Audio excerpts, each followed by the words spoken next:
Okay, this video is about these connections, these hubs that attach to the axles on our servo motors, our Geek servo motors, DC motors, and other types of motors.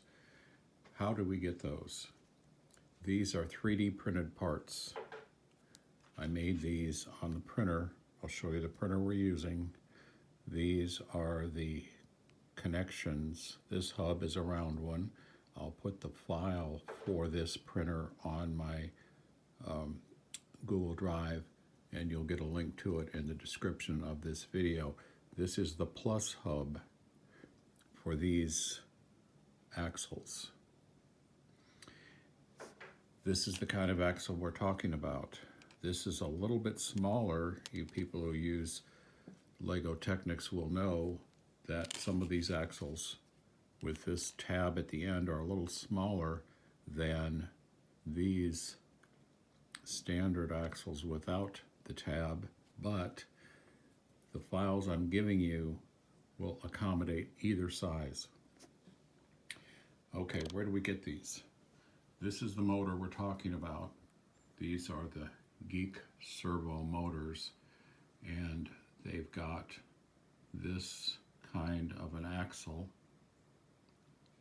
or a hub that will accommodate an axle.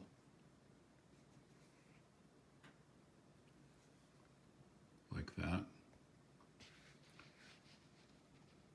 So what we've done is we went to Thingiverse and we found an axle. Now we took that into our Tinkercad system as an STL file, and we found that we can measure the dimensions.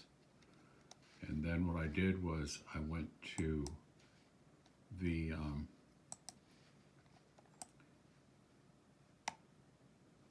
system for making my own axle, and then I clicked on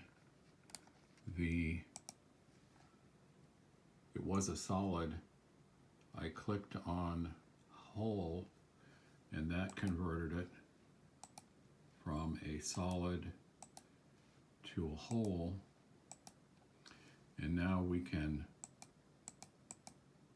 move our object over it,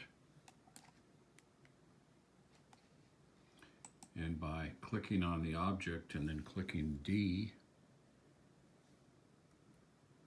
that grounds the object, and you've now got the hole in the center of your object. Now we can change, well, first of all, we can group these, and then we can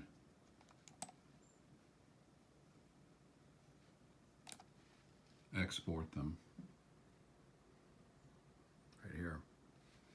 So we'll have an STL file with an axle hole in the center. Now you can go to my link that I give you in the description of this video and download the exact dimensions of this X or plus hub. Here's the printer we're using. We have to then take that STL file and connect it or switch it into a G-code file, because the Tina 2 uses G-code. This price varies. Today it's $134.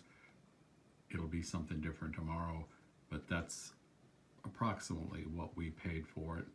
It's a simple, transportable classroom size printer, and it works perfectly for these kind of parts that we're using with our Lego system. These kind of parts, we find that it works with PLA and PLA silk, this glossy material, and it also works with TPU, flexible material. So there will be more about all this. You'll notice also that we do not have a battery our power is a recharge battery bank plugged into the recharge port, so we don't necessarily need this battery